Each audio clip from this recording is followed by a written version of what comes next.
في يوم من أيام عيد الفصح سنة 1975 صحيت عيلة روبرت على يوم عادي، أجازة عائلية هادية. ما كانش فيه أي حاجة تحذر من المأساة اللي هتحصل بعد ساعات قليلة، لأن اليوم اتحول لأنه يبقى ذكرى لواحدة من أبشع المجازر العائلية في تاريخ الولايات المتحدة.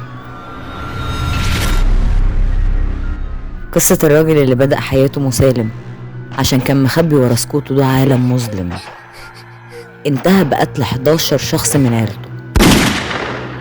احنا بنتكلم عن جيمس روبرت، الراجل اللي هيفضل اسمه في ذاكرة عالم الجرايم للأبد. اتولد جيمس في 29 مارس سنة 1934 في مدينة هاملتون.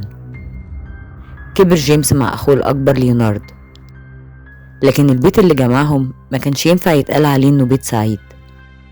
الأب كان عنيف، بيتعصب بسرعة جدا، بيخوف دايما ولاده، وقدر فعلا إن يحول طفولتهم لجحيم.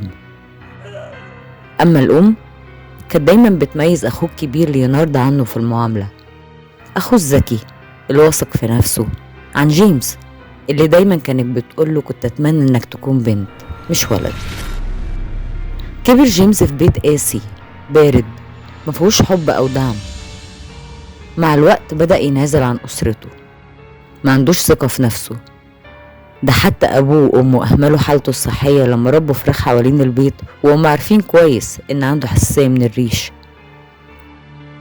لما جيمس بقى عنده 12 سنة اتصاب أبوه بالسل وتوفى، لكن موت باباه ما جابش السلام للبيت، لأن أخوه الأكبر اتولى نفس دور باباه في البيت، المتنمر والمسيطر.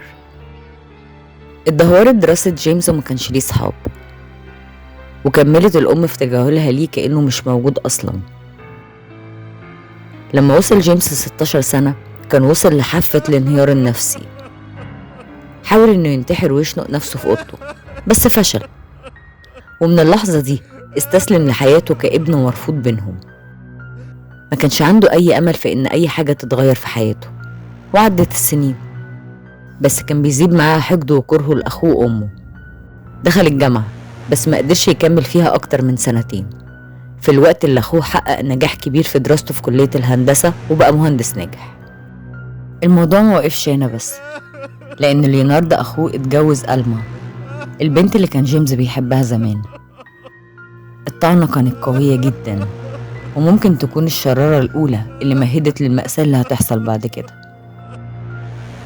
جيمس وقتها كان عايش حياة هامشية، مفيش شغل ثابت، مفيش أصحاب، وطبعا مفيش طموح لأي حاجة. فضل جيمس معتمد على مامته وأخوه ماليا، في الوقت اللي كان أخوه فيه بيعيش في بيت كبير ومريح هو ومراته وأولاده 8. ومع زيادة شعور جيمس بالفشل بدأ إنه يلاقي راحة غريبة في السلاح، وكان عنده مسدسين وبندقية. بقى يقضي وقته بين شرب الكحول والتدريب على الرماية. كان بيحاول إنه يهدي غضبه بالكحول والرصاص، لكن الأمور بقت أسوأ لما خسر كل فلوسه في البورصة في أزمة سوق الأسهم سنة 1973. هنا بدأت مامته تهدده بالطرد لما دفعش إيجار البيت، تهديد بسيط بس كان كفاية عشان يكسر اللي باقي من اتزانه العقلي. وفي يوم وهو بيشتري الذخيرة اللي بيتدرب بيها سأل عن كواتم الصوت. هو مشتراهاش، بس كان واضح إنه بدأ فعلا التخطيط لحاجة كبيرة ومرعبة. يوم 29 مارس سنة 1975 يوم عيد ميلاده 41 اتشاف جيمس وهو بيتدرب على السلاح قرب نهر ميامي، وكان بيضرب نار على علب معدنية. مشهد عادي، لكن بعد كده هيبقى دليل محوري في القضية اللي هزت مدينة هاملتون كلها. الليلة دي دخل جيمس الحانة وهو سكران أصلا، وبدأ إنه يحكي ويطلع اللي في قلبه للبنت اللي واقفة في الحانة. وأكتر حاجة كانت مأثرة فيه هي إن أمه بتهدده بالطرد لو ملقاش شغل، ودفع نصيبه من الإيجار. حكالها إن أمه زعقت فيه وهي بتقوله طالما معاك فلوس تشرب يبقى معاك فلوس تدفع الإيجار. وفضل يقول إنه لازم يلاقي حل، وكان عمال يكررها طول ما هو قاعد على البار. فضل في الحانة لحد الساعة 11 بالليل، وبعدها خرج وغاب شوية وبعدين رجع عشان يكمل شرب لحد ما الحانة قفلت. بس قبل ما يمشي سألته البنت لو كان لقى حل لمشكلته، وهو رد عليها بصوت واطي: لسه، مش دلوقتي. يوم عيد الفصح الصبح 30 مارس سنة 1975 اتصلت مامته بأخوه، قالت له يجي هو ومراته وولاده عشان يتعشوا مع بعض كلهم. اجتمعوا كلهم في بيت العيلة، الأطفال بيلعبوا في الجنينة، بس جيمس هو اللي فضل في سريره. عنده صداع جامد بعد الشرب اللي شربه قبلها بيوم. صحي الساعة 4 مساء، كانت ريحة الأكل الجميلة طالعة من المطبخ. الأم بتعمل الأكل بمنتهى الحب وبتساعدها مرات ابنها. قعد جيمس بينهم وهو بيراقبهم وهم بيضحكوا مبسوطين، وبعدها طلع اوضته تاني بهدوء. خد مسدسين من بتوعه والبندقية، ولما شافوه افتكروه رايح للتدريب على الرماية. ولما جه يخرج سأله أخوه بسخرية: عربيتك القديمة عاملة معاك ايه؟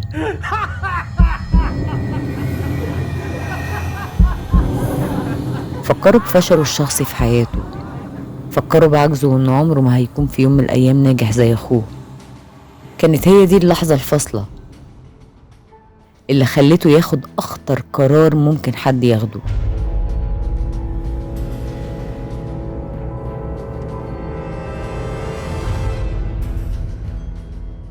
الساعة 6 مساء راح جيمس المطبخ. كانت أمه وأخوه ومراته و3 من ولاده موجودين في المطبخ. فتح النار عليهم كلهم وقتلهم في ثواني. الرصاص ضرب جسمهم ما عدا مامته اللي ضربها في الراس من مسافة صغيرة لما حاولت تمنعه من قتل الباقي. بعدها راح لغرفة المعيشة وبدأ يضرب النار على باقي أولاد أخوه ال5 لحد ما قتلهم. جيمس ما اكتفاش بضرب النار عليهم مرة واحدة، بعد دقايق رجع وضرب نار على جثثهم مرة تانية، بس كلها في الراس، كأنه كان خايف إن يكون لسه فيهم حد عايش. المجزرة كلها خدت أقل من 5 دقايق. ضرب 44 طلقة، 40 منها دخل في أجسام أفراد أسرته فعلا بدقة قوية جدا. قعد جيمس بعدها وهو ساكت حواليه جثث عيلته 3 ساعات كاملة قضاه وهو قاعد وسط دمهم وهو بيفكر إنه ينتحر. بس هو اتراجع عن الفكرة دي لأنه كان مؤمن إن الانتحار خطيئة كبيرة. الساعة 9 تقريبا اتصل بالشرطة وبلغهم بمنتهى الهدوء إن في ضرب نار حصل. لما البوليس وصل لقوا جيمس مستنيهم عند باب البيت بقصره وضعف جسمه ونضارته، وده اللي بينه راجل هادي ومسالم. لكن بمجرد ما دخلوا البيت واجهوا أبشع منظر شافوه في حياتهم. واحد من الضباط كان بيقول إن من كتر الدم اللي كان في المكان كان الدم داخل جوه خشب الأرضية لدرجة إنه كان نازل للبدروم. ما كانش فيه أي علامات مقاومة. بدأت الشرطة تحاصر المكان، وطبعا أهل الحي اتجمعوا حوالين البيت وهم مش مصدقين اللي شايفينه، وهم شايفين الجثث اللي خارجة من البيت جثة ورا التانية،